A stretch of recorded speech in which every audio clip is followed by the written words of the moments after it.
Today's broadcast is being brought to you by WokeSkipTracing.com. Look up phone numbers and email addresses with ease, with pricing as low as only 15 cents per match, not per search, per match. If there's no number or email address, you don't pay. Get accurate data in just minutes. WokeSkipTracing.com. That's WokeSkipTracing.com. All right, ladies and gentlemen, boys and girls, women and children of all ages, it's about that time. It's Monday Night Raw, real estate style. What's going on with you? We coming in on a great show for you tonight. I see we got a few people watching across multiple platforms here. We are streaming live on Instagram temporarily. If you're watching on IG, hop on over to the YouTube channel at ChrisMonroeSTL. If you want the full experience, we're also streaming live on Periscope at Chris Monroe Show. We're streaming live in the Woke Real Estate Investing Group on Facebook and on YouTube, like I said, at ChrisMonroeSTL. Go ahead, put your name in and where you're coming in from so I can give you a quick shout out before we get started with the show. We got a great one for you tonight, and we got some good ones coming up for you in the future as well. Don't forget, next we'll be on with Miss Ayla Melendez out of San Antonio, Texas, talking about dispositions, how to get the most money on those deals you're locking up, whether you're doing a wholesale deal, creative deal, dispo. That's what we're talking about. That's next week on September the 28th. Make sure you're tuned in for that. That'll be a great show. Coming up into the month of October, the 12th of October, we're on with Mr. Chris Senegal. That's right, buying back the block down in Houston, Texas. Heavy hitter, bringing them in. We're going to talk about what to do about gentrification and how to be an expert real estate investor on a bigger level. You know, we're talking about doing one or two houses here and there, but this guy right here, he's building whole communities down in Houston. We're going to have him on October 12th. Make sure you're tuned in for that. That will be a great show as well.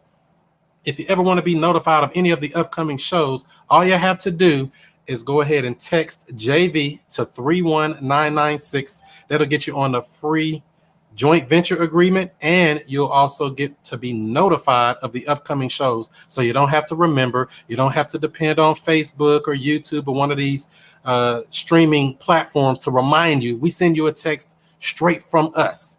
So text JV to 31996 and you'll get the notification right there. We are also on Stitcher, Apple Podcasts, SoundCloud, Anchor, Spotify, Google Podcasts, anywhere you want to find us, we're there. If you're listening on there, make sure to give us a 5-star rating. We are also now on Apple, Amazon Podcasts. So many podcasts, can't keep up with them. Apple Podcasts, Amazon Podcasts, and all the ones you see on the screen right here. So make sure you're tuned in for that. Give us a 5-star rating. That helps the algorithm for that.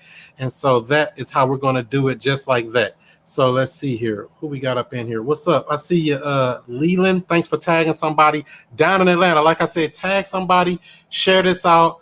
Let people know we are streaming live right now so we can get as many people in as possible. I see we got about 20 people or so watching right now on various platforms. We want to get those numbers up so that we get this quality information from my bro here. Let's see. We got Mr. Chris Thomas coming in. He's in the green room right now, swinging and bucking and swinging, about to come out and let y'all know something. It's about that time, y'all. We about to get it popping.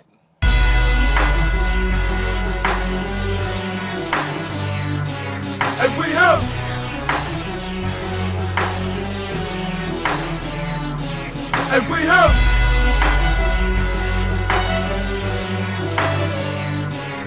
we have Mr. I Stay Woke,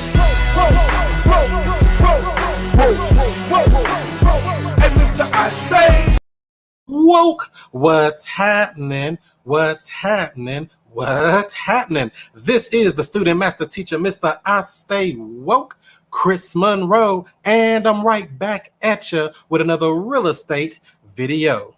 I know a lot of times we're talking about wholesaling. Many other times we might be talking about creative stuff, subject to wraparound mortgages, lease options, and all that other crazy stuff. But there's another way you can make money in this business without even owning the property. That's right. You don't even have to own it, but to bring the heat and let you know exactly how to do that, I'm bringing in my bro, Mr. Chris Thomas. What up, and welcome to the Woke Real Estate Podcast. Hey, man, let me tell you, man, I'm electrified to be here. It's a double dose of Chris today, man. We're about to bring that fire. So let me bring the fuel to the flame. Let's roll, Chris Monroe. That's right. If you bring a Chris and another Chris, it ain't nothing but flames, right? I'm telling you, man, it's double flame, man. Waka flocka flame. Waka waka. Great, great. So for people who may not know, who may have just been hiding under a rock, who is Chris Thomas and what do you do? Hey, man, if you guys don't know who I am, that's my fault, okay? Let me first apologize that you guys should know who I am. It's at Get Chris Thomas on every platform, Facebook, any social media you can think of, it's at Get Chris Thomas. Pretty much who am I? I'm the guy who, when you think about Airbnb rentals and you're trying to get in the Airbnb business, I'm the man to get you there that much more faster and to do it the smartest way where you don't have to use your money or your credit. And not just that, so you can get people alongside with you to expedite the process for you to becoming that 6 or 7 figure real estate investor rapidly. So that's pretty much my expertise, man. Great. Now that's what I'm talking about. So you telling me there's a way to get in the game, little to no money. Is it really no money or is it just little money? No money. Oh, wow. So no money. So it sounds like you got to have some tight paperwork then, huh? Pretty much, man. Or you have to have the gift of gab in some way. You know, there has to be some shape or form where, you know, you're talking to somebody to get you what you want. Great, great. So you got to definitely do that. So break that down for us a little bit. How does somebody get into Airbnb type short-term rentals, things like that? And what would they really look for if they want to find some type of deal, like you say, with no money needed? Well, the initial way is to Airbnb your property. You know, you can Airbnb your property right now. If it's a promising area, you can Airbnb your apartment if your apartment allows it. Of course, you would have to ask them. And there, a lot of apartment buildings, if you're paying your rent on time and there's no problem, what's the difference between someone else being inside your place and you being inside your place? So 99% of the time, property managers or your landlord you're renting from will allow it. Another way is to your house. All you have to check here in California, there's like HOA and things like that that you have to abide by. So just check their HOA laws to see the rules on short-term rentals. Another route you can go to by getting started with no money is to find investors, and that's the route I went through. You know, I wasn't living in an apartment that was, you know, luxurious at the time. I was on my grandma's couch. So I had to find, yeah, man, I had to find investors that had some capital to invest and that didn't want to manage properties. And that's where I came in and I found properties for them. They invested in those properties and then it just blew up from there, man. So those are the 3 ways you can get started with no money in this business. And there's like 5 other ways, but that's for another conversation. So basically starting out with something you probably already are in possession of right now. So I know that people may feel like, well, my property may not be in a hot area, not downtown your city. What about those people? Can they still do this type of business? Let me give you a hug first, right? Thanks for asking the great question, man. Look, check it out. You have a friend that's in a promising area. Hopefully you're hanging out with the right people. You know, my mentor told me, hey, man, you're the closest to the first 3 people you hang out with. And hopefully your friends are in that downtown metro area or a promising area for Airbnb. And ask them, hey, I will rent your place. I will manage your place every month by putting it on Airbnb and making each of us some money. You would get the large lump sum. I will charge you like 20% or 10%, whatever deal you want to work with your buddy that's in a more promising area. So there's really no excuses. I'm glad you asked that question, Chris. That was a good question. I never get asked that. Oh, okay. Yeah, because I mean, there's always some excuse. You know, we're going to find a reason not to take action. You know that. 100%, man. 100%. Yeah, so that's exactly one of the things that, you know, a person will say, well, my place is out in the boondocks and the sticks and nobody want to live out here. You know, it's not a place to want to rent out. So when it comes to that, I mean, does it have to really be Airbnb or can it be like one of those other companies, VRBO, or one of these other smaller companies that we never even heard of? Or is it just stick to Airbnb and leave those other little babies alone?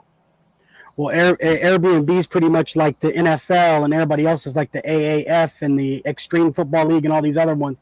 They're the dominant player. Of course, you want to diversify your exposure on those platforms. Absolutely, like VRBO and Booking.com. We're on all those sites. Expedia, all my rentals are on those sites as well. So I definitely recommend getting on all those sites. 100%.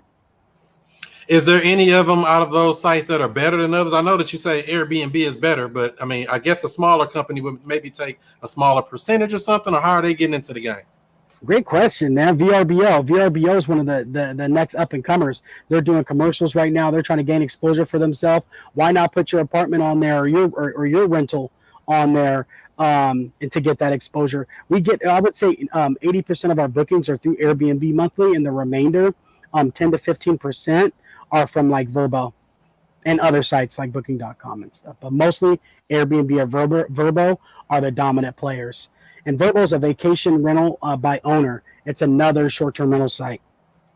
Vacation rentals. Oh, so you want to be out here with the sharks like they're swimming around us on a beach somewhere. I'm telling you, man, it's a shark tank right now, especially in this field, Chris, man. There's so many people that are trying to get into this business rapidly, and the winner comes with the who gets there faster. It's that simple. Really? Cool. So the minimum requirement, like you say, is you got to have a place that basically you have permission that you can do it. What do you do if you cannot get permission from your landlord or your place you're renting from, or you just can't use it? Is there any kind of legal loopholes you can play or anything like that? Hey, man, I'm telling you right now, those are one of the excuses that we're going to have permeating in your mind. I guarantee your audience is thinking, I don't have a friend who lives in a promising area. I don't live in a promising area. I don't own a house. So we've knocked down all those categories. So what do we do now? We're left with us finding a homeowner that will allow this opportunity from the savings that we have from either a job or some particular income. That's where you come in, right? To show people how to, make that large capital at one time, and they can invest that capital into cash flowing opportunities every single month. So the average rental takes about $3,500 to $5K. If you do not have all those free money options, and you can literally walk in with a rental, and the average rental across the United States does $1,100 a month. That's crazy, man. Yeah. And you don't have to deal with them staying there too long. Nope, you don't deal with them staying there too long. There's only three. They're called the 3 C's. It's communication, and it's cash flow, and the last one, the most important one, is caring. How much do you care about this business, where it's not, you don't feel like it's a side hustle, where it's an actual business. Because guys like me will come in and will go to the same place you're at and pick up 7 to 10 doors. But you only have one. It's because we take it serious. So we're probably even 20 or 30 at a time. Great. That's good. So in your experience, have you seen that it's more beneficial to rent a whole place or break it down into rooms? Because I see that on Airbnb sometime, and they be like, you just get a room in the basement or some room in the attic or some room. Is it better to do it that way, or what do you see when it comes to that? It truly depends on your goals. What we're focusing on, we initially started, great question, by the way. We focused on 1-bedrooms, right? In downtown San Diego, we're in penthouses, literally luxurious places, making a killing, but what we found out is that it's all about rooms. It's all about doors. The more doors you have, the more opportunity. One door is making us, 18 to 2,300. Imagine if we have 4 of them in there, right? So we just maximize that opportunity. So when we first asked me the question, Chris, how you been? Now we're focusing on doors in particular in promising areas, like 3 bedrooms. So, and I never focused on that before, in most of my podcasts, I said that, like, I don't focus on 3 bedrooms, but now I'm starting to figure out that people just want a space. And if we could provide that space for them, and it's clean and it's very competitive pricing, they're going to jump on it. Exactly. I know that's right. So that's so I know that when you do that, you can get more money. What about beds? What if you put more beds under that same one door? Is that helpful too? Absolutely. That's one way to do it. I have a buddy who does it that way, where he has like a 3-bedroom apartment. He puts 2 beds, but the thing is that he makes less money than me because he's worried about bodies in the place. And what happens is that the more bodies that are in the place, the less attractive it is. If a person has a private room, the more they'll pay. So yeah, so the more they'll pay. So it's really about opportunity cost. Do you want to put two bodies in there for to achieve that 100% booking a month, or do you want that 95% booking ratio a month with charging the person X amount of dollars for that privacy? So it really depends on the goals of the individual. Yeah, because everywhere I travel, I always use an Airbnb. I haven't been in a hotel in, I don't know, a while now. Do you think it's going to really wipe out the hotel industry altogether eventually, or what? I think it's going to be competitive to the hotel industry. I honestly think hotels, and I hate to say this, but traditional real estate it's going to be a battle. You know, it, look, check this out. In Chula Vista, California, right? Just for example, a hotel is going for $119, and it's filthy, and it's in a bad area. My Airbnb is in a luxurious townhome in the same area. That's a 3-bedroom, and it's going for $89 with a one-time $30 cleaning fee, and stays booked 99.9% of the time. Crazy. So to Wow. answer your question directly, hotels are struggling right now because of upkeep. I just came from Vegas, man. I was in Circus Circus, Chris. I stayed at Circus Circus with the kids. I was like, all right, let me stay. It was filthy. I was like, this is why people stay in Airbnbs.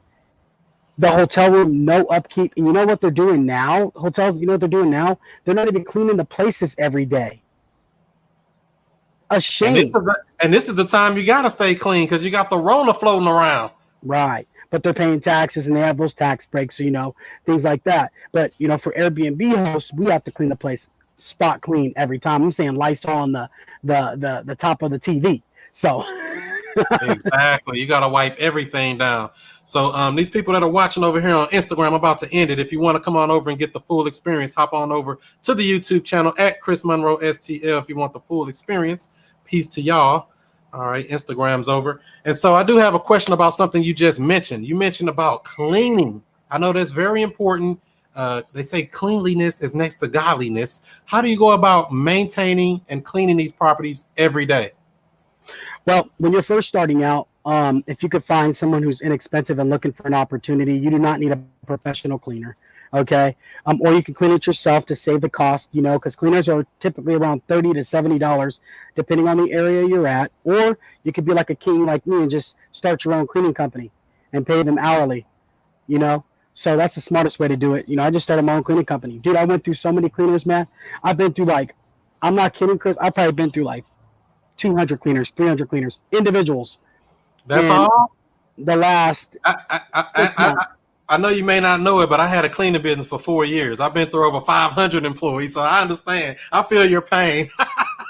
Man, it's just weird. It's like your job is to clean a place, but you don't clean. I have one lady who, man, we didn't notice this until one of the guests calls us.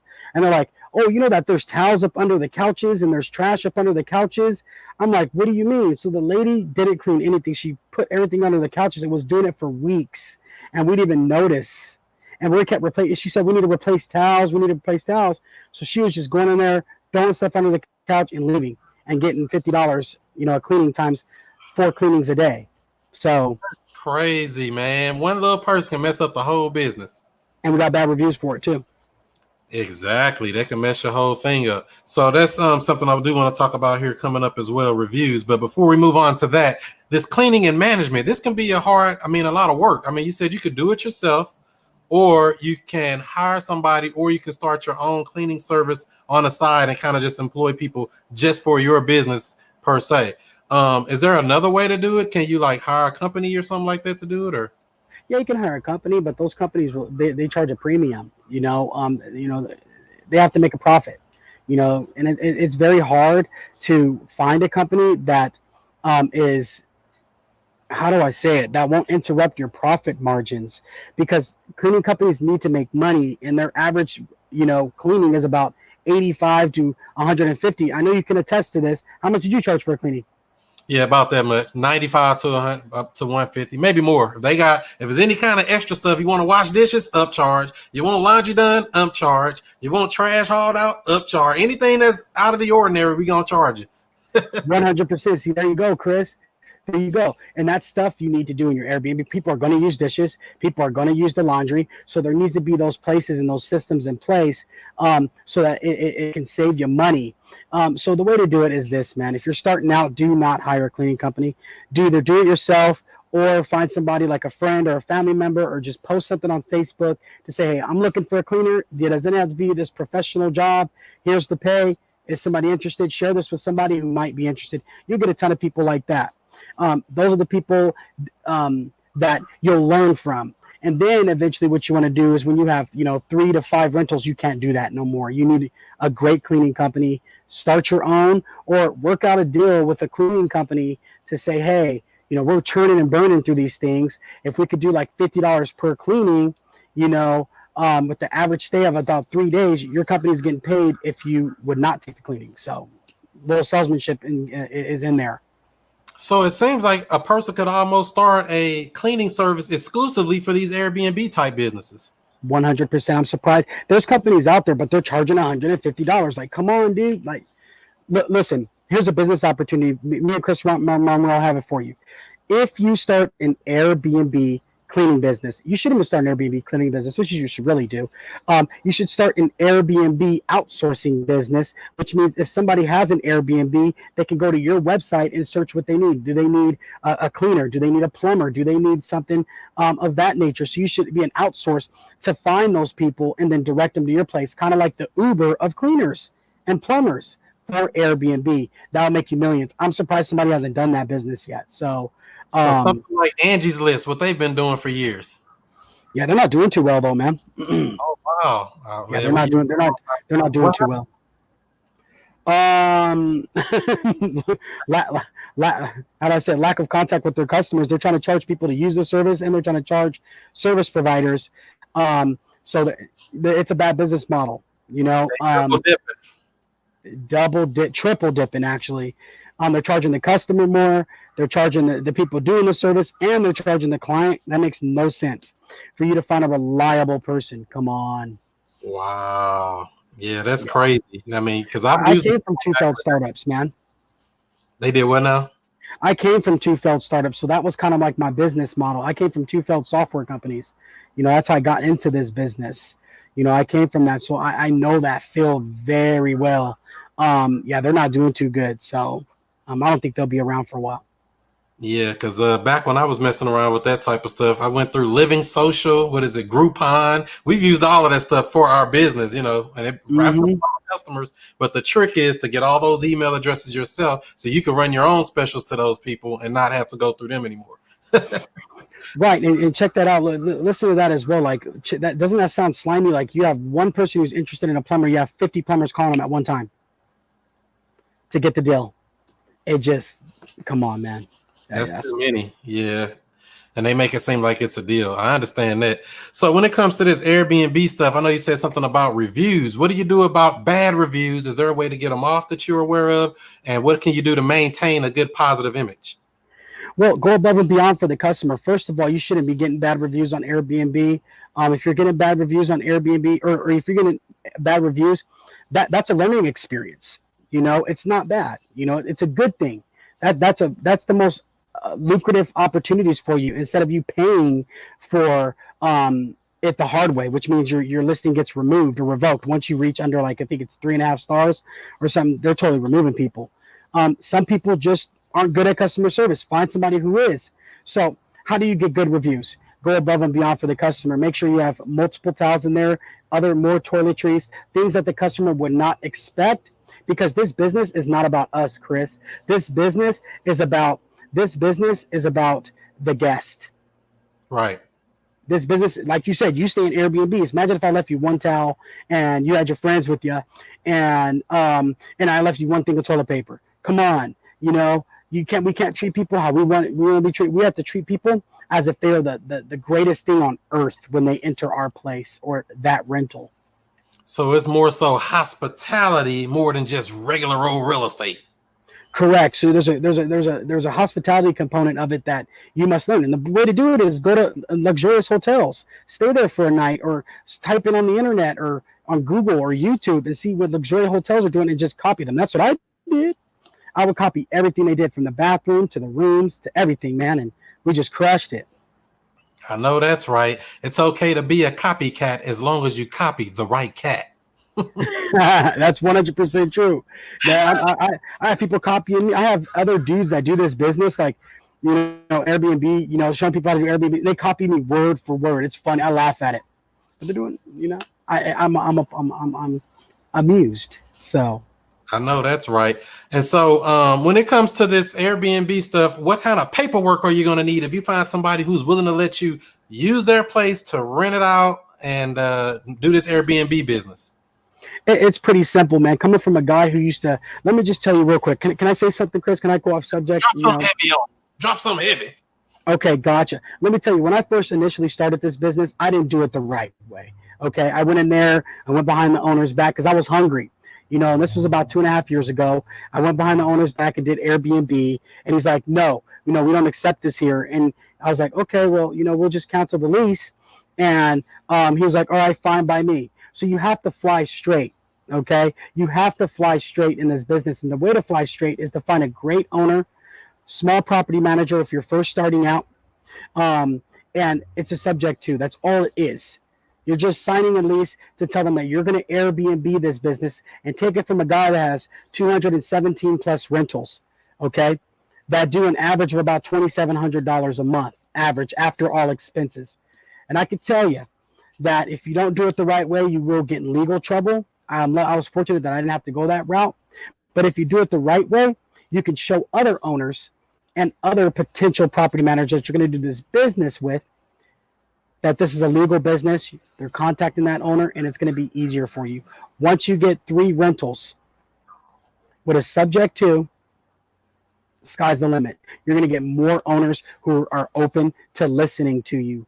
100%. If you already have a rental, you have an apartment, and you're already Airbnb-ing it, that's even more clout for you. So you just have to fly right, my brother. You know what I mean? So that's my biggest spill is it's a simple subject too. There's nothing too crazy about it. But I also have a training that I show people, that make this mistake, that make that same, that they go YouTube binging and doing all this. This guy said this, this guy said this. Just deal with a guy who has 217. I have more rentals than most of these dudes on YouTube that say that are Airbnb gurus. Oh, right? Really?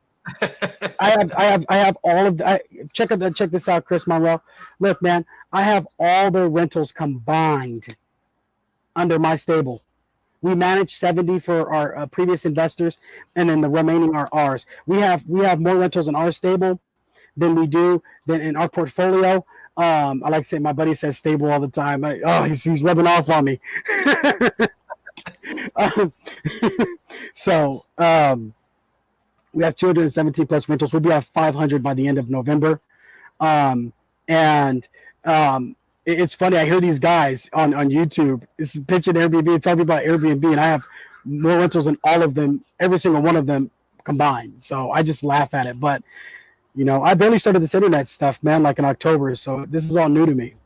Because I've been, you gotta get on this internet one way or another. Everybody try to dodge and duck it. You're getting on the internet. You're either gonna go in yourself or somebody else gonna put you in there. You're going on there.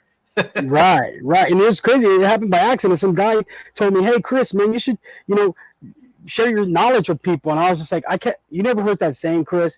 You ever heard that saying? Work hard in silence and make success and make the noise. You ever heard that one? Work hard in silence and let success make the noise. Oh yeah. You heard that one before? That's what I was doing. I just kept my head down, just getting rentals, focusing on the business. I was like, I don't want to become no internet famous dude. And then my buddy's like, dude, people would love you on the internet. And I just blew up. That's what you're supposed to do, because if they don't know you, they can't flow you. You got to do these deals. And, I've gotten deals just from having this podcast. People don't believe it. Like, really, people just drop in my inbox and, hey, here, my auntie want to sell or cousin want to sell or whatever deal, even out of town. I mean, a lady saw me on, I don't know if you know who King Kong is, Wholesale to Millions. He do wholesaling thing. But nevertheless, I did a stream with him 2 years ago. A lady saw me on his stream. She said, I have a house in St. Louis. I want that guy to sell it for me. She contacted me and I did a deal with her. Hey, what's crazy about that, Chris? My main person I talk to are developers, right? Uh-huh. So I'm at a point where I'm talking to developers now, and I'm like, hey, when this place is done, I'll rent out 40 units, 30 units, whatever, and I'll just cut them a check, right? Um, some girl reaches out to me. She's like, hey, my mom and her family-in-law, whatever, are developers in Arizona. Mm. Calls me up, boom. So now we're in talks with them. The stuff is not going to be done for like another year and a half, 2 years. But dude, Scottsdale, Arizona is the hotbed. I'm gonna walk in there. Literally, I'm already talking to these people from a podcast I did from Live Let Thrive. You ever heard of Live Let Thrive, that podcast at all? Mm-hmm. Yeah. So my guys, they reached out to me. She was like, I heard you on Live Let Thrive, and you're doing the short-term rental. My family would want to do business with you because they could do it with one person instead of 200 other people. And they're doing properties rapidly. They're turning and burning properties. They're buying to sell quickly. So I'm like, I'm into that business. Let's go. So That's I'm right. pumped. That's right. So people are definitely dealing with people that they know, like, and trust. So be trustworthy, be a good person. I know that's right. If y'all have any questions, drop them in the comments about anything that we're talking about here or anything about this Airbnb business, drop it in. We'll definitely try to get it before we get this thing wrapped up. So when it comes to that, getting into this business, you said subject to. So you're saying you're actually taking title to the property, or are you doing some of them on a sandwich lease option, leasing it with the option to sublease it to somebody else? Bam. There you go. You just named it right there. You just made it sound better than me. Oh, That's okay. exact. You named it right. I'm actually going to use that. That's fire. That's actually pretty good. I didn't think of you. That's exactly it, Chris. Yeah, I live in the creative space. That's the only world I know. I mean, a lot of people think of me, oh, you're a wholesaler. Like, not really. I do deals where I want to buy the house. I don't want to wholesale, and then I want to keep that thing if I can. That's how Right. you're gonna get rich if you sell everything. That's what you need, cash flow, man. This business is crazy income, man. I am truly surprised that more people are not doing this business. I'm blown away, like how easy this business is. Literally, I can walk into a place, and say I want to pick up 5 doors, or I want to pick up 2 doors here, and I'm gonna put them on the short-term rental sites through a corporate lease. This is how it works. Everything's done through a company, through an LLC. That's why you need no credit. I had a 480. I had a 480 credit score. I had a 432. Sorry, I had a 430 credit score when I first started. Damn. My 2 software companies bled me to death, man. I was like, almost $40,000 in debt. I had negative 11 cents in my bank account. I had a 430 credit score. It was all bad, dude. All bad. So you're a living and walking testament that anybody can bounce back from the big fall of life, right? 100%, man. I'm what it is supposed to fail. I had my back against the wall and everything I did. My 2 software companies failed after 7 years of blood, sweat, and tears. I lost everything, man. And I lost, and I was accountable for so many things, not just debt with people and my friends and family who believed in me and invested with me, but emotional debt with them as well. Mad emotional debt. And they're just like, I can't take this, man. You're going to have to pay me back sometime quickly. And I eventually did, and I'm still paying people back that I found. Like, hey, don't I owe you from that?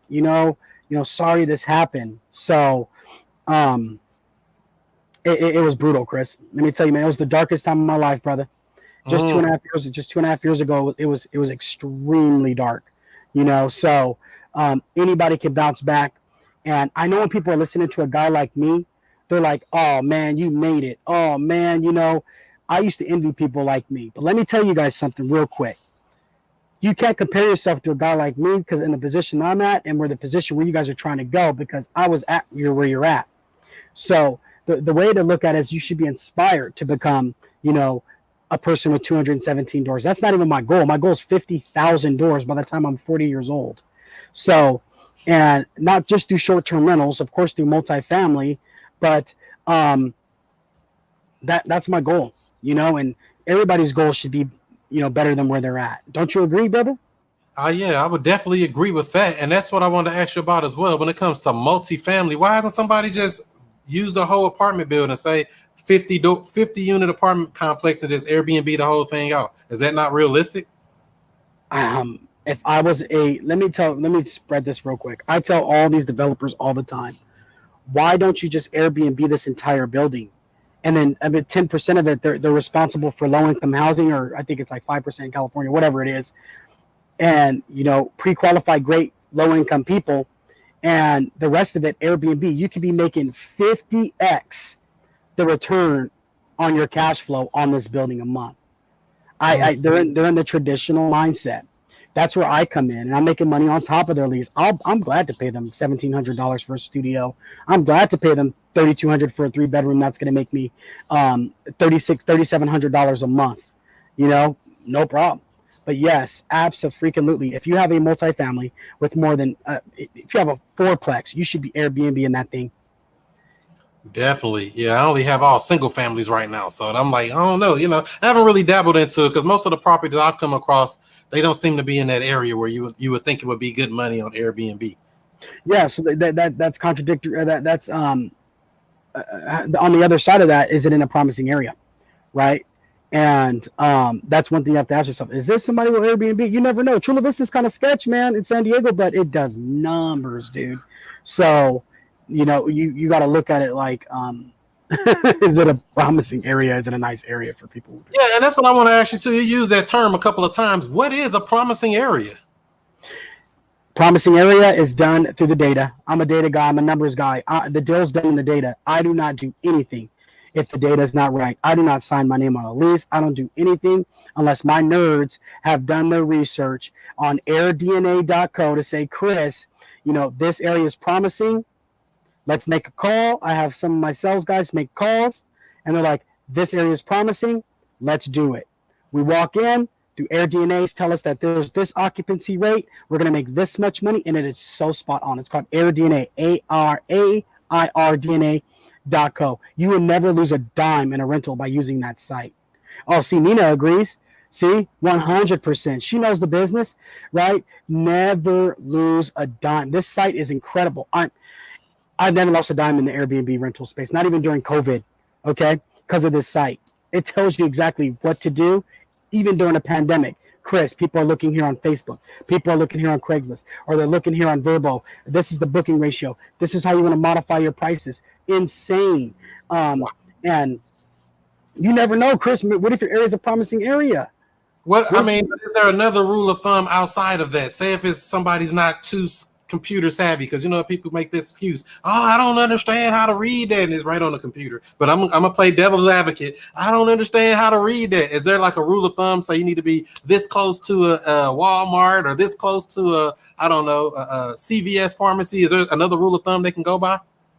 It's common sense but not common practice, gang. That's a great question, Chris. I've been on so many podcasts, nobody has ever asked me that. Thank you for that question. So the question was, if I don't use AirDNA.co, is there another way that I can make sure that I don't lose money on a rental, or the rental will make me money, right? What we're really looking for is we don't want to lose any money. Let's be 100, right? And on the upside is we want to make some money. Use your common sense, gang. Is it in a downtown rural area? Is it a great and up and coming area? You want to focus near convention centers. You want to focus on places that have events. You want to focus on places that have something going on where there's people in there, and you just know by common sense this will be good. Downtown San Diego crushes it for us, but they have like so many damn rules. So we're coming out of that, and we're going to another promising area in a city. That brings me to another subject. If your city does not allow short-term rentals, if your city is not promising, does it really hurt to drive 45 minutes for you to make $1,500 extra a month? I think it's worth it. Not a problem. See you there in a minute. Exactly. You can even hire managers that'll do it for not even getting like $100 a month. That'll manage it. Money. I know that's right. All right, everybody. We got Chris Thomas on here dropping jewels. If you got questions, drop them in here. I see we got several over here. Let's see if we can take a couple of them real quick. Yeah, that's the site right there. That's the site you said, right? AirDNA.co. Yep. Yeah, that's it, Romello. Yep, he's staying woke. So we got people watching on Periscope, people watching on YouTube. We got people watching on Twitch, the gamer site. How we do that? We even got people watching on Facebook. If y'all are liking this, give this video a thumbs up, give it a like, give it a share, tag somebody that need to come in here and get some of this information. All right, so let's see here. Let's see. We got some. Let's see here. What's your budget and a simple breakdown of when you're acquiring an Airbnb? Nina wants to know. Phenomenal question, Nina. That is a great question. What's your budget and a simple breakdown when acquiring the Airbnb properties? If it's already furnished, it's a gold mine. Just put it on Airbnb and make some minor adjustments. So what's the budget you come in? If it's a one bed, it depends. If it's a one bedroom, you do not want to spend more than $1,500 to $2,200 per month. Okay, $1,500 to $2,200 is the max you want to spend on a one bedroom. Okay, furniture, you do not want to spend more than $1,500 max on a room. Okay. Do you Airbnb, Chris, you can contest to this. Do you care if there's a luxury blue sheet on the couch? No. Don't even notice it. Don't even notice it, right? You probably just throw it on the floor. I want that $500 Egyptian cotton. No. Something like that. So check it out. Don't Budget. When you come into a rental, use capital, use actual liquidity for the rental, and use credit if you have credit on acquiring all the decor and furniture. Okay, that's one thing I always tell to everybody, all my students. But the max budget is about $3,500 on a one bedroom. It's about $4,250 to about $4,500 on a two bedroom, and then on a three bedroom, $5,000 to max $6,700 on a three bedroom. And that's for everything: bedding, kitchen attire, toiletries, couches, everything. And you can find this stuff super cheap on Amazon. There's another site that I have. If you follow me, I'll show you what it is. Okay, how you can acquire toiletries and furniture for super cheap. I'm talking about couches for like $150 brand new. So oh, wow, I need that. You know, I got a furniture store here in St. Louis, right? You have one? Yeah, I have a whole furniture store here. I need that hookup. Oh, okay. You actually own a furniture store? Yeah, I actually own a physical store here. We have over 10,000 items for sale: furniture, collectibles, antiques, all type of stuff. Yep. Man, I did not know that, man. Maybe we need to talk on a side note about beds. I need a guy who is cheaper on the beds, because we're at about $157 per bed. We need that dropped to about 97 to 125 bed frame and everything, because we're acquiring like 20 to 30 rentals at a time. That's something you want to consider. Now, you did something a second ago about toiletries. What's wrong with going to good old fashioned Dollar Tree? Dollar Tree works, man. Dollar Tree works, but you can go on Amazon and get a full package for $700 for like $40. So Nina, hopefully that answers your question. When acquiring Airbnbs, if it's a one bedroom, you don't want to spend over $3,200 on the rental. Max is about $35. Two bedroom is about $42 to $47, whatever. And then the three bedroom, you don't want to spend over $6,500 on a three bedroom. The furniture and everything, people do not care if it's mahogany. They don't care. They just want to get there, sleep there, and move on. Exactly. So that answers your question. Great question. Great. So that makes sense. Let's see what we got here. Do you rent the apartments under an LLC? Samaga, absolutely, 100%. You rent it under LLC. What if somebody falls in your rental? What if the landlord tries to sue you, saying that he never agreed to Airbnb, but he signed off on it, but it's under your personal name? Ouch. Okay, you want to have that protection from an LLC. I am not an accountant. If you need legal advice, I definitely advise you go seek that. You can set up a company for super cheap, but absolutely 100% it's under an LLC. Why is that? So you can, what if your credit's bad? Right? Your credit's bad, but an LLC's credit's good. It's new, it's fresh. It's fresh. You can create that LLC, start to increase your credit lines and all that stuff, and have a better PAYDEX score so you can get rentals faster, but 100% under an LLC for protection and access to capital quickly. 100%. Great question, Samaga. Yeah, those LLCs are more powerful than people know. I got a brand new LLC that's been approved for a $3,500 card. I was like, oh wow, it's brand new. I didn't think it would be approved for anything. You gotta share that with me, man. How did they run your personal credit with it as well? No, it's just on the business credit.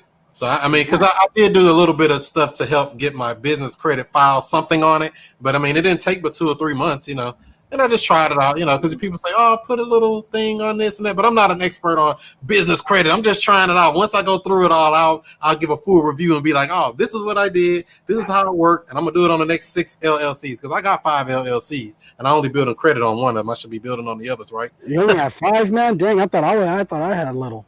Right. 0 entrepreneurs in the house. That's right.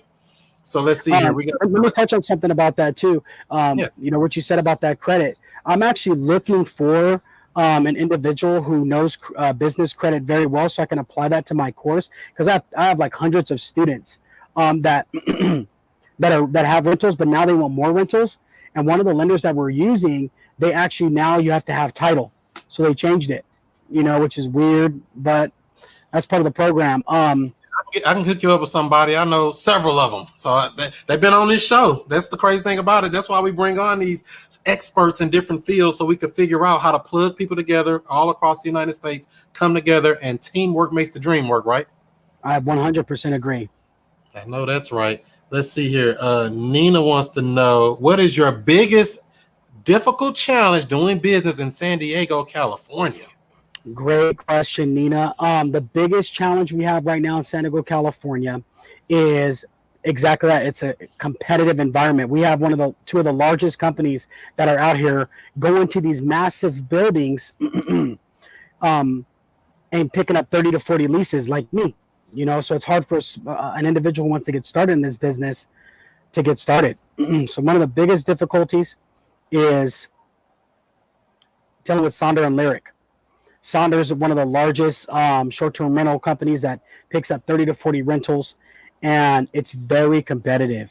Getting enough doors to start your business. So that's one of the most difficult challenges being in San Diego. Excuse me. I know Nina mentioned cleaners too. In general, right? California kind of got some picky laws out there, right? Yes, like especially by like amusement parks and stuff. In Anaheim, it's illegal, but a rock stone away in Buena Park, it's 100% legal, which we have rentals in. Another thing, Nina, is that cleaners. This is San Diego has so many jobs that it's hard to find somebody that is open to that $40 a cleaning or $50 a cleaning. You have to pay these people handsomely, to clean your place. So that's another challenge as well. But if you start your own cleaning company, you can get away from that with some benefits and team and stuff. Because, when you hire a cleaner, it only takes them maybe, an hour to do one of your Airbnbs, if that, maybe less? Less than that, man. Probably 45 minutes because we have extra sheets. $20 an hour. They'll be happy. That's where we're at. We're at $25 an hour. Dang. All right. Cool. Makes sense. Somebody over on Facebook is asking, Chris Thomas, how do you handle contracts with Airbnb in case of property damages? With contracts itself, that mostly goes to your insurance. Hey, that's a great question. I love that one. So I had a case of property damages. Airbnb handles a large lump sum of that, but also your insurance that you have. You do not want to go through any of these Airbnb insurance companies like Proper or Lemonade or any of these ones. They don't insure you the right way. There's another insurance company privately that I can share with you that if there is any case of damages, let me mention that real quick. That's a phenomenal question because that's what owners want. If you're walking into their home, they want the assurance and the insurance that their place is going to be protected for any damages. Fortunately, none of my places have been damaged. Not one. Never had any damages, never any issues with our Airbnb guests. And we don't even screen guests like that. We allow everyone to come in unless only if they have bad reviews, we do not allow them in our Airbnb or rentals rather. So how do you handle contracts in case of property damage? Give them the right insurance that they're additionally insured under your company, not you personally, right? That's why you need an LLC too, because you're more insured under a business than you are a what, Chris? That's right. Then yourself, you don't never want to have your name on that thing. That's bad business right there. Don't sue me personally. I own nothing. I'm indigent. You sue me, you just gonna be practicing. Right. Exactly. 100%. Hey, great question. Cool. So that'll handle that there. It looks like you touched this here a little bit earlier, but let's see here. More questions. I like them. They're great questions. Melissa wants to know, is all of the property being purchased subject to? We're not purchasing any property. It's rental arbitrage. We're renting to rent. I do not own any property. So we're renting to rent the property. So when we're talking to a landlord, you're asking them, you're going to tell them this is for a corporate lease. I'm going to have corporate clients in there and give them the spill. What did you say? The sandwich method to the lease, Chris? That was pretty fire. Sandwich lease option, one of my favorites as well. If somebody won't transfer me the deed. There you go. So it's exactly that. So it's a lease option, which means you can have people in the building. It's kind of like wholesale lease options. You ever heard of WLO wholesale lease options where, yeah, you're renting to own the property kind of deal. So it's kind of similar. So is all the property being purchased as a subject to? All the properties being rented as a subject to? Great question, Melissa. Yeah, so basically you're going to lease it with the right to sublease to someone else, basically. You're controlling the property. Own nothing, control everything. Absolutely. And it's 100% legal if you check your local tax laws. I mean, your local tax laws, your local rental laws, short-term rental laws.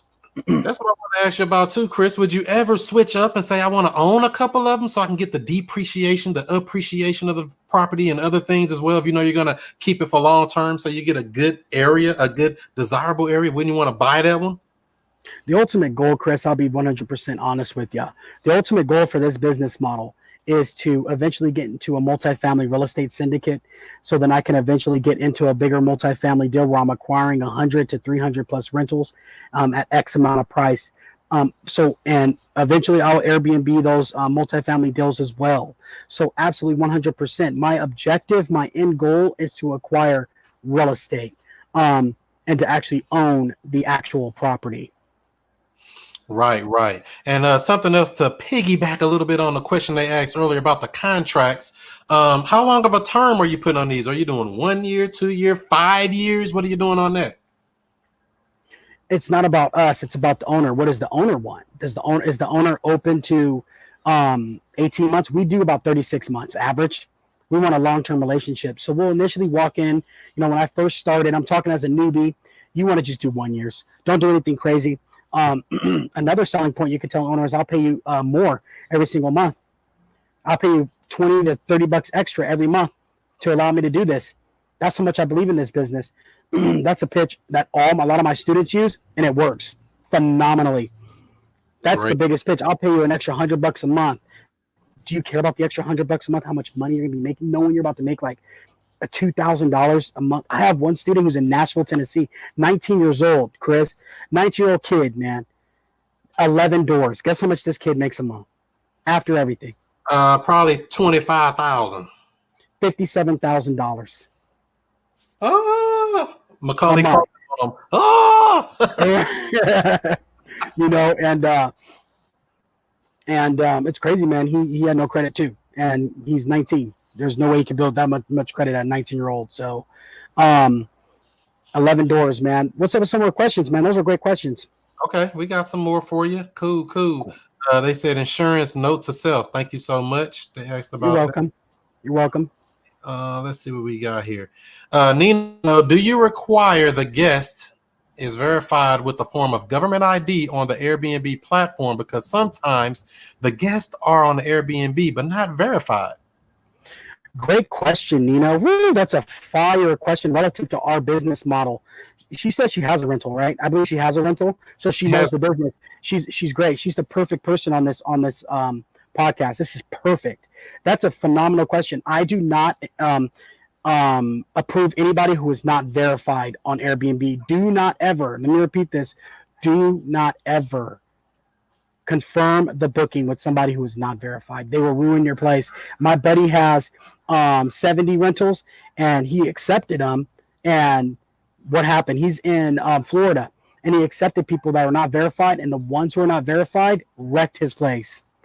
One guy broke into his rental, literally broke his door to grab his car keys when he couldn't just call him and say, hey, I left my car keys. A kid. He was like a 20-year-old kid. He was ready to go right now. He didn't have time for that. Yeah, so exactly, man. Ain't nobody got time for that. So great question, Nina. Yes, I do require a form of verification 100% of the time. Ask her. Can you ask her a question, or is it just them asking? We can do it. Yeah, she can hear you. Okay, great. Do you require guests to be verified, or do you just allow everybody? Great question. You want to get back to her? Maybe she'll answer it and answer another one. Yeah, most definitely. And I did want to go into that a little bit too about the downside. I know we hear all the good stuff. Oh, we're going to make all this money and it's so great and I'm going to cash out these big checks. What about the bad side? What are some of the things you can do to prevent some of the stuff you may have seen on the news? Like, oh, they had a big party at an Airbnb house, or, some of the negative stuff you hear in the media about Airbnbs. How do you avoid that stuff?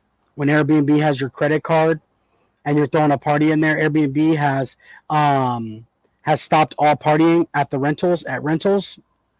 If Airbnb has your credit card, I don't think you want to get your card charged $5,000, whatever the deposit is, plus Airbnb fees. Ouch.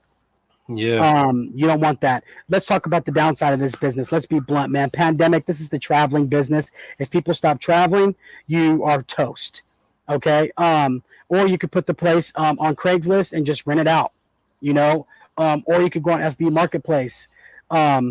So to touch on that, Nina's asking a great question, which leads me into the pandemic. That's actually a good one.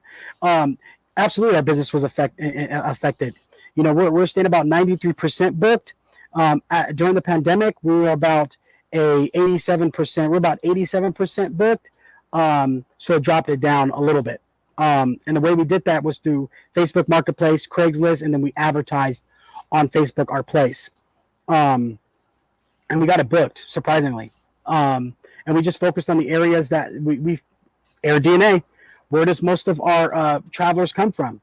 We just did an ad based on the most of our travelers came from. We used our common sense data, right?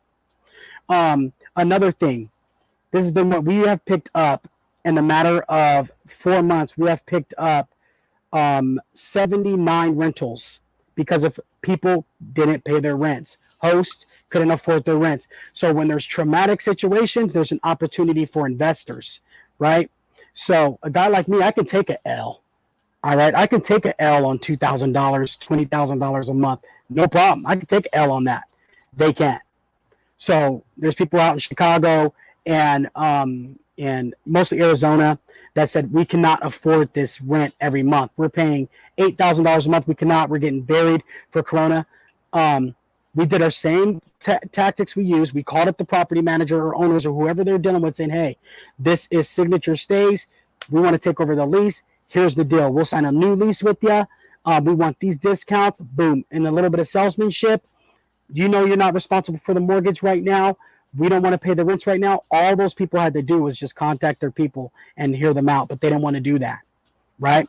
So we used our knowledge to acquire tons of rentals. So it's actually been one of the greatest opportunities, Nina. Great question. She's answering asking some very great questions. That's right. Experience. You start taking some lumps. You start saying, wait a minute, let me figure out how to get around these problems.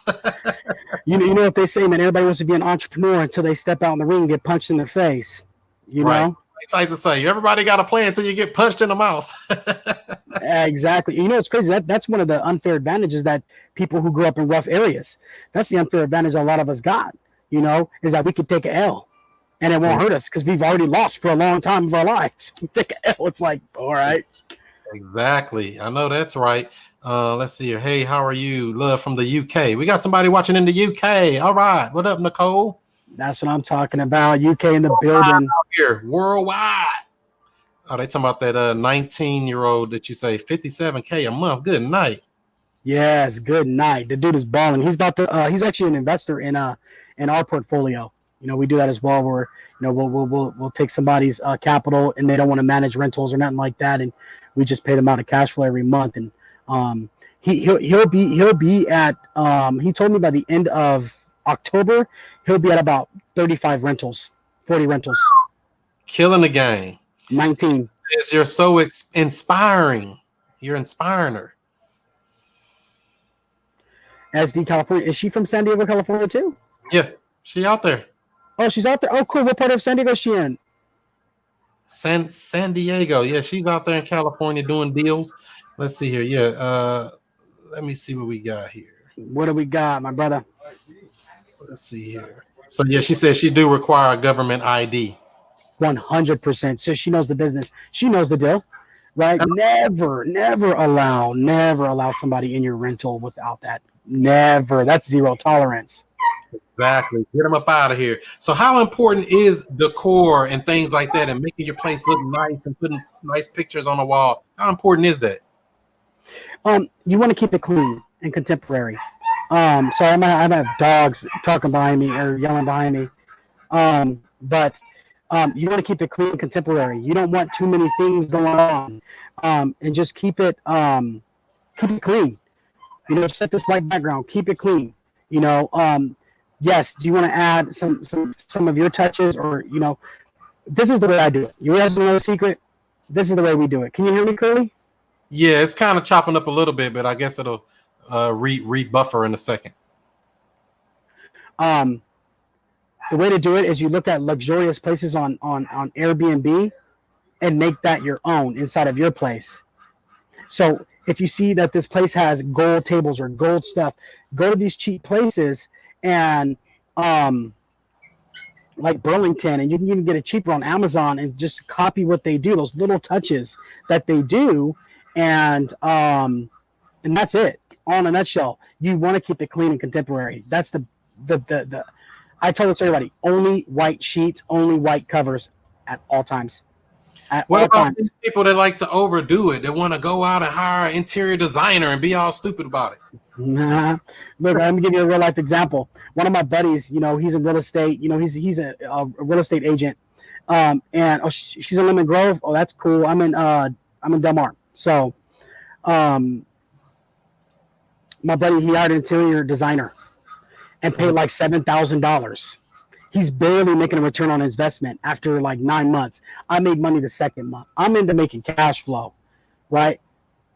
I don't care about charging people $300 a night. I don't care about that, man. I'm gonna charge somebody $100 a night to $127 a night with a cleaning fee of $50 to $70. Get them in, get them out, clean it up, put them out, right? And that's it. He wants to get like 1 week stays at $400 a night, and he's losing. You know, you don't need luxurious things in this business. This business is contemporary and clean, and that's it. And don't overdo it. Let me touch on one thing real quick, Chris. Off subject. Pictures. Airbnb does pictures for free.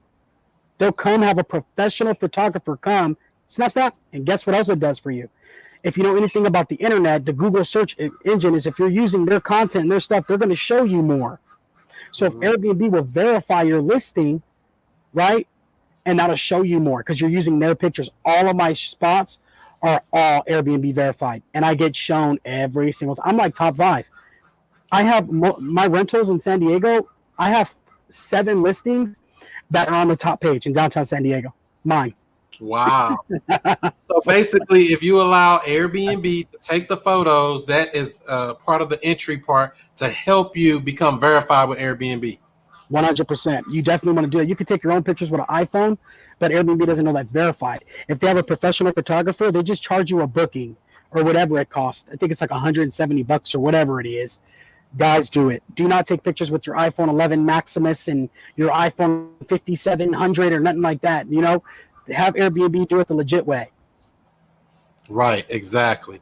All right, I'm going to take a couple more questions before we wrap this thing up. We got Chris Thomas on here dropping flames. All right, I am Martha Vega wants to know, hey, Chris, would you say it's best to start alone or with a partner you can trust? I would say to start with a partner you can trust. 100%. Start with the partner you can trust. Because, you know, the most important part about this business is get in there faster. And if you have a partner, they can hold you accountable and they can be your confidant when things don't go your way. One thing that I stress out in this business, Chris, and I'm sure that you can be attest to this, my guy, is having that why. Why are you doing this? The shit's not going to be good all the time, right? You need somebody there that's going to hold you up and keep your head up and say, it's going to be okay. And having that why to saying, this is why I'm doing this and this is why it's important, because the brick walls are going to be put there. But the brick walls are put there to see how bad you want it. And that's where that why comes in. But 100%, you know, starting with the partner you can trust. Yeah, because real estate is a team sport. You know, a lot of people like, I'm gonna do it all myself. I'm like, you're gonna lose. You already lost. Just trying to do everything. I'm losing. Sonder and Lyric. These are my two competitors. They have like 500 employees. But you know what I did? I only have a couple. And guess what I do? I just do what they do with a couple employees, and we just work 10x harder because their employees are taking vacations and drinking brewskis at the beach in Pacific Beach, California. Peace to that. I have some good guys that are down, that 12 hours, 14 hours, crushing it, making I'm making these guys working with me 6 figures. Come on, man. You got your guys sipping martinis overlooking the mountainside. Come on, we don't want that. Exactly. So, how long have you been doing the Airbnb business for? 2.5 years. 2.5 years. Oh, wow. So you scaling up pretty fast. Very fast. Super fast. I went from 0 to hero in 30 days. I went from negative 13 cents to 38K in my bank account in 27 days to earning 6 figures in the matter of 11 days? Was it 11 days? Yeah, 11 days. So I just, I started with the management business, the management side. I found investors through LinkedIn, 500 messages manually, Chris. And I just said, hey, you open the Airbnb. This area is promising. Let's jump in the deal. Let's chat. I got those investors to come on. They paid me $500 to upwards to $2,000 per door I did. And I just managed it for them for $500 to $750 a month, depending on how many rentals they had. And I just made shit ton of money. I can cuss on here. Is that okay? My bad. So you killed it. All right. I know that's right. So I know you say you've been in about 2.5 years. What kind of mistakes did you make over this period of time that you learned from? Not creating the training faster. Not showing people faster how to do this. I should have been on the internet a little bit faster. Show people how to do this because I'm the real deal. I don't just train people how to do this business. I am this business. I breathe it every single day. Another thing I learned from is I didn't know how to start. I started by getting my own rental shady, and I had to learn from that. And I admit to my faults. I went behind the owner's back and I didn't tell him I was doing Airbnb, and I got in trouble for it. He just said, hey, you got to stop doing this. And I had to learn. So that was one mistake I learned from. Another mistake I learned from is that I used too much liquidity. I used too much capital when you can use debt to get there faster.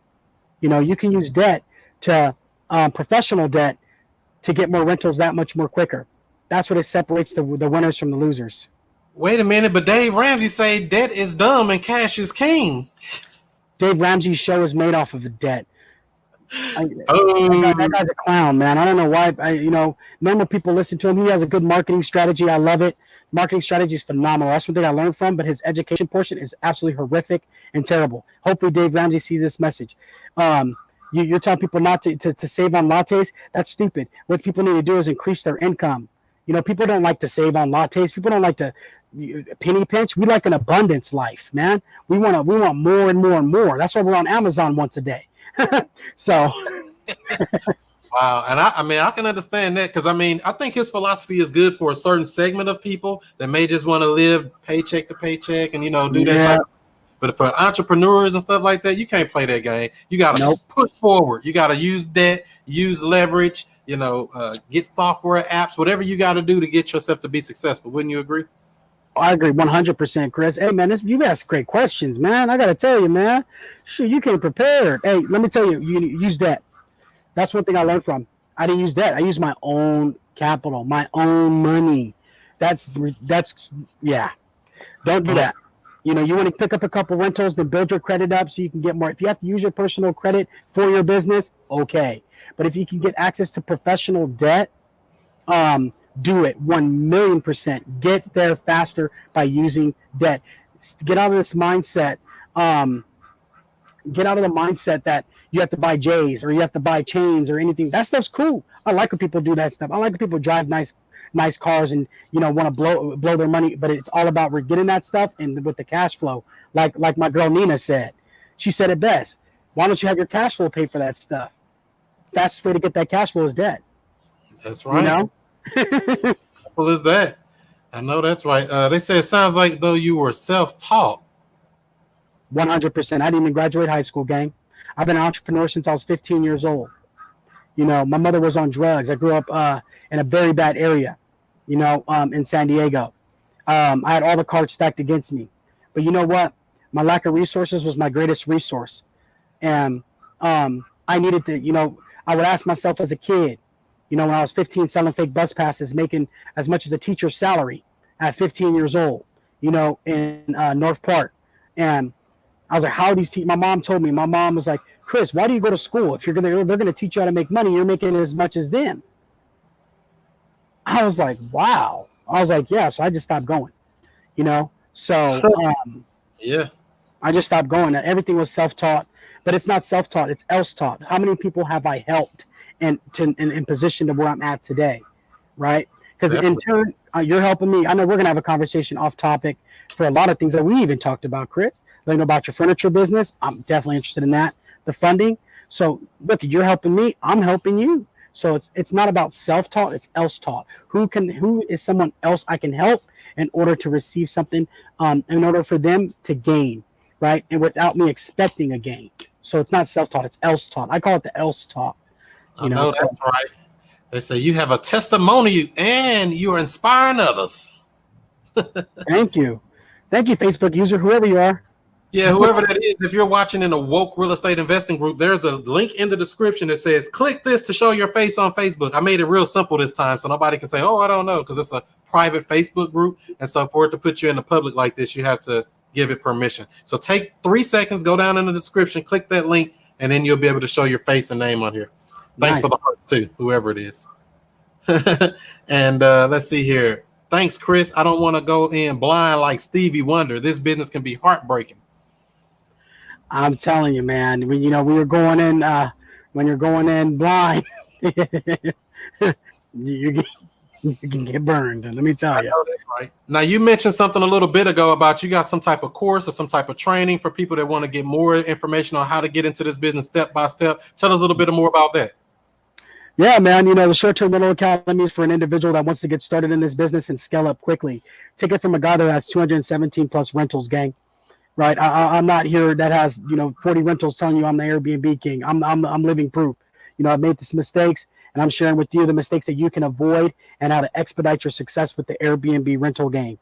Right now, the hardest thing about this business is that's exactly it. There's nothing hard about this business except you making the decision that you want to get in this business. Okay. And my training goes step by step. How to get your first rental, how to get started with no money, no credit, and no experience at all in real estate. And I show you step by step videos, and I show you exactly how to get your first deal. I actually show you how to get a deal on there as well. The training is called the STR Academy, the Short-Term Rental Academy. I'll provide it to Chris so he can have it on site so that you guys can benefit from it. And I'll give you guys a discount code for being on here today. I'll give you guys 10% off the course, and I'll give Chris the discount code, and he can apply it for you guys. Great. Can you make the promo code WOKE? There you go. I'll make the promo code WOKE, 10% off all the listeners here that want to get started in the short-term rental business, and to really not make the same mistakes that a lot of people are making. And they always come to me. I'm not kidding, Chris. I get like 50 to 100 DMs every single day. Oh man, I'm right here in this area. I made a bad decision. It's not promising. Why? Oh, I took this training. I went on YouTube, and they went in the same question you asked me about going to an area that's not promising. They just lost money, thousands. You guys can't get out the lease. A lot of money like that, right? Mm-hmm. Tons. Yeah. So, so the short-term rental academy, is that for a beginner or a person that's kind of seasoned in the game? Somebody kind of know a little something. Who is that really for? All three. Great question. So if you're already an experienced Airbnb investor, if you're coming in as a newbie and you want to get into real estate, Airbnb is the fastest way and the most expedited way to start earning cash flow every single month. And I'm talking serious income. You can replace your job in the matter of 3 months. Not even playing. And I know most people are not making more than 7 to 8K a month. You could do that in 3 months with the Airbnb rental business. For the person that has rentals and that's an established investor with Airbnb, they would be more of like an investor in our real estate syndicate, Chris, where they'd be an investor and then we pay them out a cash flow every month. And then you have the accredited investors and the experienced investors who would invest in our fund to fund more real estate deals. That's what I'm working on now, is how can we get outside capital to lend to outside investors. I'm actually looking for like a white label type thing where, if I find these particular group of people and they want to go rent out some units, how can I get them more rentals and you have them to have that liquidity to get there? Because nobody does this. I can't say nobody. It's a very small number that invest in Airbnb rental hosts. Very small. So we haven't even scratched the surface yet. Not even, my guy. Cool. Nina wants to know, where did you obtain your LLC? Was it in California or another state? Great question. Mine were in Wisconsin. You got one of those hidden ones where they don't even know who owned it or none of that. Oh, okay. No, that's because I would never do it. No, it's okay. The government knows. Chris Thomas is on it. I would never do it in California. Never. This is on the internet. I don't own the property. Airbnb is on an app. So I do my taxes and I save a ton on taxes by doing in a foreign entity. So great question, Nina. Hopefully you done yours through a foreign entity as well. You're not doing it in California because you are getting destroyed out there. I know they kill you on the taxes. They tax that. Man, my buddy pays so much. You want to be successful? Let me tax the hell out of you. That's so true, Chris. So true. 100%. I just heard about it. I don't know nothing about California other than don't do business there like that. That's all. You never been to Cali? No, I never been. Closest I've been was to Las Vegas last year. I was in Vegas last week. It was fire. Yeah, I'm trying to get back out there. Let's see here. What kind of books, podcasts, or other resources would you recommend to somebody who wants to get their mind right, whether it's about this business or an entrepreneurship in general? Great question and great segue. Books I recommend, of course, is Millionaire Fastlane by MJ DeMarco. It shows you how from transitioning from an employee mindset to a real entrepreneur. It's the best book in American history. I would say that it's the closest thing to the Bible. No, I'm kidding. No, it's the Bible of entrepreneurship. Okay. It really is. It's called The Millionaire Fastlane by MJ DeMarco. Another book is Robert Kiyosaki, Rich Dad, Poor Dad. But I do recommend the Cash Flow Quadrant from Kiyosaki. That shows you the actual financial aspect of real estate, and you need to understand financial components to have an intelligent conversation with an accountant and, of course, an attorney. The third book is my book, The Short-Term Mental Riches. My book is fire. It shows you exactly the dynamics of the Airbnb business, how to start your rental, and it also shows you how to actually acquire capital and debt. Podcast I recommend is this one right here, ChrisMonroeSTL. Stay woke. I recommend this podcast for everyone in America and in the world to listen to this podcast. This is the best one in history. I also recommend my podcast at Get Chris Thomas. That one's fire. I dropped some gems on there as well. Resources is following me on social media at Get Chris Thomas, GET. Chris Thomas, like it is on the screen, everywhere. YouTube, all this stuff that I'm on. And I'm the greatest resource right there. And that's the way you rock and roll with it. And follow me there at Get Chris Thomas everywhere and anywhere that you think is on the internet, and I'm there. Just search it. See, people be trying to do that to me too. Be like, oh, Chris, I couldn't find you. I had a deal or I was looking for you. I'm like, how you going to look for me? I'm Chris Monroe STL on all social media. How you can't find me? Come on now. You playing. I'm telling you, man. Hey, you want to leave it off with one more question? Yeah, I think we got, let me see. I see something over here. They say, I need this info for something. 100. 100, Ty. I got you, Ty Harris. Hey, man, hit my DM or hit up Chris, and Chris will get you right. Yep. That's my guy there. Let's see. Chris is bigly. What does that mean? I don't even know what that means. Is that good? If it's good. If it's bad, I'll take it too.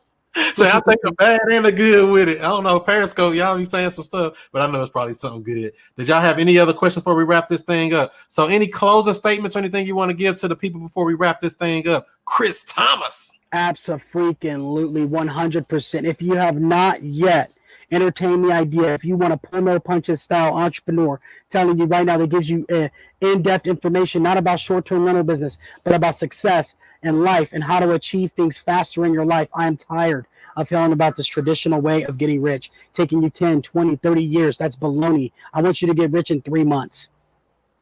If you want that guy to get you the ultimate get-rich-quick scheme, is like, this guy's a scammer, something like that. None of that. I'm living proof that you could do it, and I know you could do it, listeners.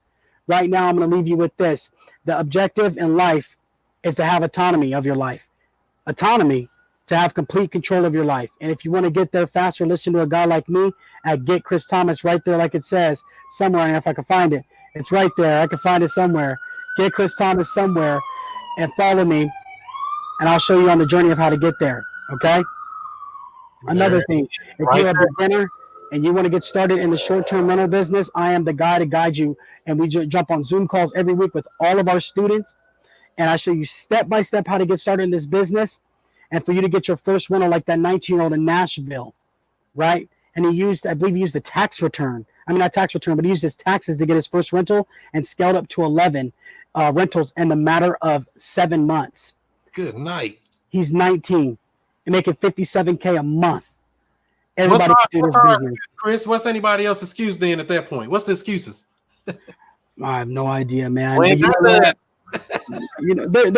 There are some excuses out there that are single moms, with 3 jobs and trying to take care of a household. That's the toughest job in the world. Enough about what I do, man. That's a tough job, man. So there are some legitimacy to that. To when I say excuses, when I say people say there's no excuse, there is some, but they just need a helping hand along the way, and they just need a fresh breath of air. And hopefully, I've provided for your audience today. I provided that for them. Oh, you most definitely did. So make sure you all follow Get Chris Thomas on all social media. Definitely a heavy hitter. Bringing in another strategy for you. I love the creative real estate space, whether we're talking about subject to wraparound mortgages, lease options, and now we can add in the 2 exit strategy of dealing with these Airbnbs and getting that high rate of return, high rental money coming in like it ain't funny. So that's cool. So make sure y'all give this video a thumbs up, give it a like, give it a share. Let me check the comments. Make sure here that I list out. That's like, you skipped over me, Chris. That ain't fair. I got all questions. Let's get them all out the way. Let me make sure. I think we got them all here. Let's see. Scroll back up. Let's see here. Trust, you answered that. You answered that. Yep, I think we answered them all here. So cool. That's the site right there. They said to check it out. That AIRBNB.co to find out if you're in a, how'd you call it, Chris? Hotbed area. Desired area, hotbed area. Good. Thanks for taking notice on that, Romello. Thanks for pointing that out. 100%. You want to make sure that you go to AirDNA to make sure you never lose money on a deal ever. I know that's right. You don't want to lose money. And let's see here. This Facebook user say, I can't find that. Oh, let me show her real quick. If you're still on her or him, whoever that is. I just called him or her. I don't even know. I've been called somebody something wrong. That'll be bad. Let me just say user. User. So I'm gonna show you real quick since we're on here, since you can't find it. So if you're watching in the Woke Real Estate Investor Group, as we are here, scroll down. If let's see, this is us here live. Here's the links right here. It says allow Facebook to show your name and photo. If you can see that, I need to zoom in. Maybe that's cheap. Yeah, zoom in. Gotta zoom in a little bit. I went to zoom. Now go back. Who's that writing on the board? Right there. Allow your name and photo. If you click that little link right there, that's within the description of this video that we're streaming right now. Do that, and you'll be in there just like anybody else watching. I have to show that because people say they don't see it. I got to make sure I make it right there. So, all right. So that works. I appreciate you, Chris, coming on. And let me. I appreciate you, Chris. All right, that's how we do it, family. So make sure, stand by one moment. Let me wrap this show up. All right, so make sure, follow Chris on all social media at Get Chris Thomas. Follow me at ChrisMonroeSTL.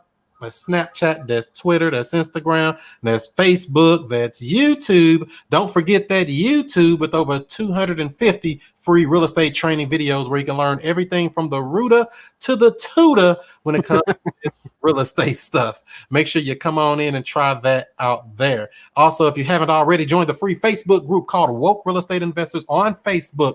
Talking about subject to, talking about lease options, talking about seller financing, and so much more. Go ahead, chime in. Let us know you watched this show tonight. Tell us the feedback. And people that are watching on the replay, say something smart in the comments. Let me know you came in on the replay. Say, I missed the live, but I came in late, and man, I ain't know that right there. Or, oh, no, I disagree with that right there. Say something. Let me know you came in, all right? We appreciate you all just like that. And like I said, for those of you that will hear this on the Woke Real Estate Podcast on one of those podcasting sites, give this a 5-star rating as well. We need every inch that we can get to reach more people. We got great shows coming up for you in the next couple of weeks. Don't forget, next week we're on with Miss Ayla Melendez out of San Antonio, Texas. That's the 28th of September. She's talking about dispositions. That's right. How do you dispo that deal to get as much money as possible? And then coming up in October, the 12th of October, we're on with Mr. Chris Senegal out of Houston, Texas. Big time developer down there. I'm trying to bring on some heavy hitters for you. We got a couple more coming up for you as well. I haven't put up flyers and things up for that, but we'll be promoting that as well. But if you ever want to be notified of any of the upcoming shows, all you have to do is text JV. That's the keyword JV to 31996. That'll get you the free joint venture agreement, and it'll get you on the notification squad to let you know when we are going live on these Monday nights. All right. So just text that JV to 31996. All right. All right. Let's see. Sharon says she's enjoyed. All right. Cool. I appreciate you for coming in. Lily, what's up? You came in late, but the replay, you're going to watch it. All right. That's good. Hope you learned something. What's up? Butcher, my guy down in Alabama. I see you. Just did it. Should be in there now. Okay, there you go. That was you all that time, Sharon. Now we see who you are now. All this time we ain't know who you are. You was a Facebook user, but now we see you, Sharon. All right. Beyonce's moms of moms. What is that? Okay, great. So cool. All right. So thank you everybody for watching. Like I said, give this video a thumbs up, give it a like, give it a share, and I'll catch you on the next one. So do what you do, be who you be, and I'll see you before you see me. Peace out, family. And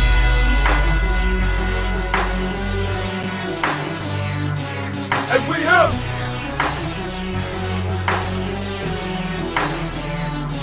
And we have.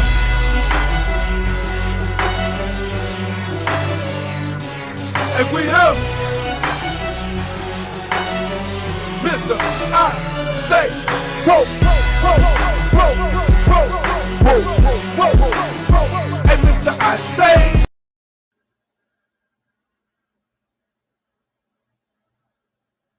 Today's broadcast is being brought to you by WokeSkipTracing.com. Look up phone numbers and email addresses with ease, with pricing as low as only 15 cents per match, not per search, per match.